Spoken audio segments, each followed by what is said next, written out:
Hey everybody, welcome to What the Flick, Star Trek Into Darkness. Ben, Christy, Alonso, J.J. Abrams' second Star Trek. It's good to have you back, by the way. It's good to be back. Yes. Yeah, I went out last night with a new child, a 10-10 showing of Gatsby.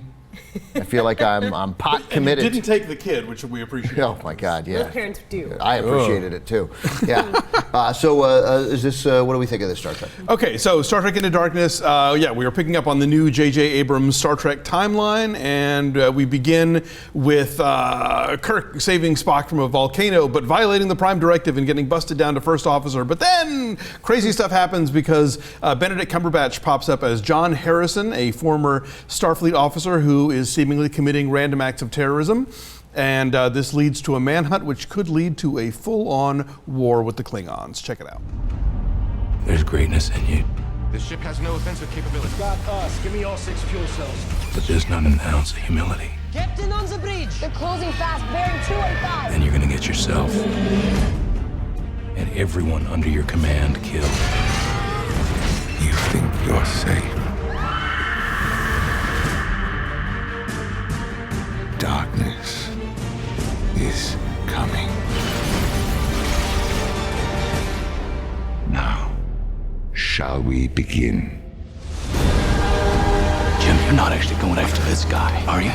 Let's go get this son of a bitch. Such action violates the Prime Directive. The ship's dead, sir. She's gone. I'm sorry. I have activated the device, Captain. No ship should go down without her, Captain. But I believe in you, Jim. I feel like they should have handed out checklists at the door of things that Star Trek fans want to see. If someone speaks Klingon, check. DeBone says, "Damn it, man, I'm a doctor." All the things, like the little nuggets that you want to see are sprinkled yeah, I mean, throughout. these are definitely sort of self-aware Star Trek movies. I mean, I'm not a huge Trek person, but I think this might be the first one where they use the term "red shirt" as a joke. Yeah, that's good. Like where it's a wink to the audience, I mean, definitely they're there to sort of push those buttons. But and again, because I'm a Star Trek dabbler and not like a true believer, I love these movies. I think they're a lot of fun. I like what the Abrams is ambition doing. of messing with it. I appreciate that. But he's running sort of an uncomfortable line between having to be true to the purists Right. and also trying to be accessible to average people. I thought that what worked better was the true to the purists, and I'm certainly not a purist. I mean, I've seen every episode because I have you? Sure, Really? of the original series. Oh wow. Well, I mean, That's because you're old too, though. Right, They're I'm actually old. on TV. That It was time. on every day, and I've probably seen every episode a couple times, but I never thought of myself as a Trekkie. But that gives me, any shirt joke, whether it's a red shirt joke or put on the right shirt, all that stuff, that all registers, and the Bones line and every Kirk line that's supposed to be there, and Spock with the Vulcan nerve pinch. They drop some names if you're paying attention. Totally, right, yeah. That kind of thing. And they have an animal on there that's in a classic Star Trek episode, and so I liked all that. What I didn't like as much was the regular movie part, the regular story like where they're part. talking and stuff. No, I like these guys. He has made these characters so enormously appealing, all of them. Like I like them. I like everything they say. It's just what they say makes no sense to a degree. The story doesn't make enough sense. It doesn't hold up in a sophisticated world to me. Like, for example, without giving away spoilers. We're going to do a spoiler section. Well, we will, too. but in this point, there's a moment where the person who ends up being a bad guy you're going to know some of it from this, but has built a ship that can do things that's remarkable, right? And just even that little point, and I don't think I'm being too nitpicky here, that comes as a big revelation. But you couldn't build that ship secretly. There's only one place, I'm sure, to build ships, and there's an assembly line where they build ships. There were just too many corners cut to get where he wanted to go. No, there could be a whole other planet upon which to build ships. That could be possible. Or they're teleporting the goods. I didn't know. I will say, while I was watching the movie, I was with it and I was having fun and I enjoyed it. It's afterwards, it doesn't hold up to the most questioning scrutiny. Like a friend of mine said, "Well, what about the blah blah blah?" And I was like, "Oh yeah, okay, you're right. That doesn't make any sense." The blah, blah, the blah blah blah. Oh, right, I'm not going to say, but the unmentioned blah blah blah. I thought you said, what about the bobble bottom?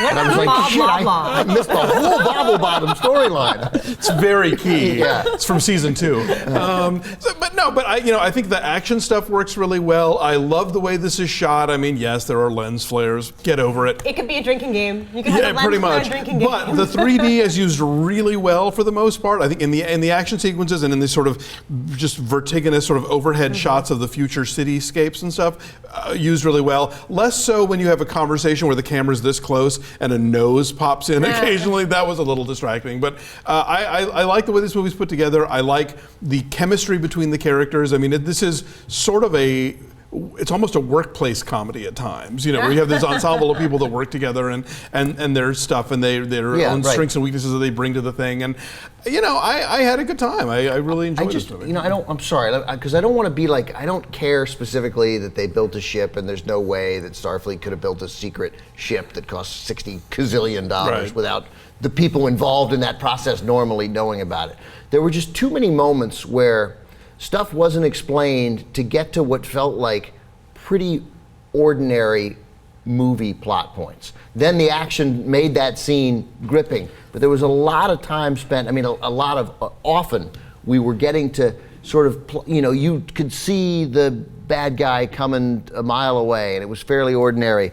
And at the end, there's a moment where one crew member has to go down to fight to save another crew member. And that felt, while the staging of that was very impressive, that felt very, very ordinary to me. The movie flirts with a lot of almost 9/11 was an inside job kind of level of governmental conspiracy stuff and wars fought under bogus pretext stuff, which I thought was interesting, and I'm glad they kind of were because Star Trek has always been about let's talk about now, but we'll push that in the future so it's not so obvious, whether it's the black and white aliens or whatever, but I think that you're right. They get into this very complicated plotting to then wind up in places that you could have walked. Totally, that's right. Yeah. But I think it's leading from one big action set piece to another, which is so typical of big summer blockbusters. And I think you expect more from these people. I did. Sure. From J.J. Abrams and his longtime writers. He's always worked with Roberta Ochi and Alex Kurtzman, right? That's and David Lindelof.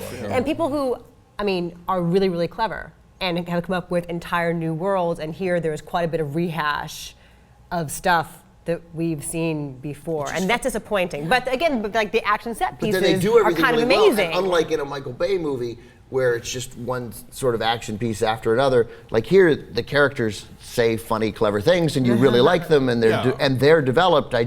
Whereas the first one I found sort of I don't know whether the first one held up afterwards because I felt no need afterwards to dissect it. This one I felt like stuff was wrong, and the first one I just thought that was just delightful. That was so wonderful to see the genesis of these the first characters. one is a gem, and I think because obviously you never get those sort of little joyful surprises in a sequel that you do the first time out.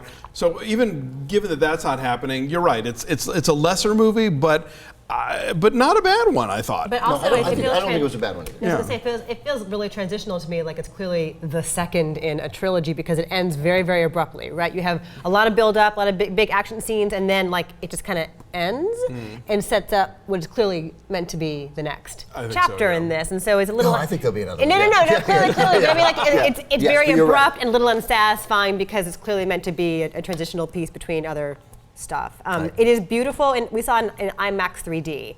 Yeah. It is spectacularly shiny and tactile and gorgeous, I would say. And we were sitting in the very, very front row. I was in the front row, man. You literally have that screen. You have to look right to left. You can't. I couldn't take it in.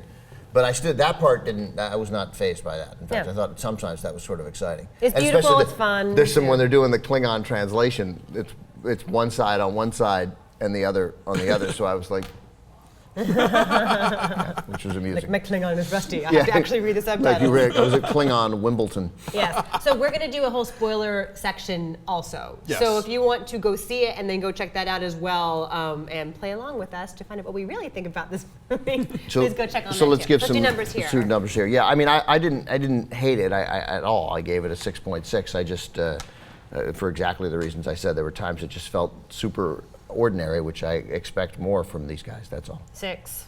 What did I say? 7.7. 7.7. Yeah. 7.7. Do you want to stick with that number? Yeah, I do. So we're at a 6.8 overall. And Which feels right to me because I gave it a 6 points. There you go. But Rotten Tomatoes is way higher. It's at 87%.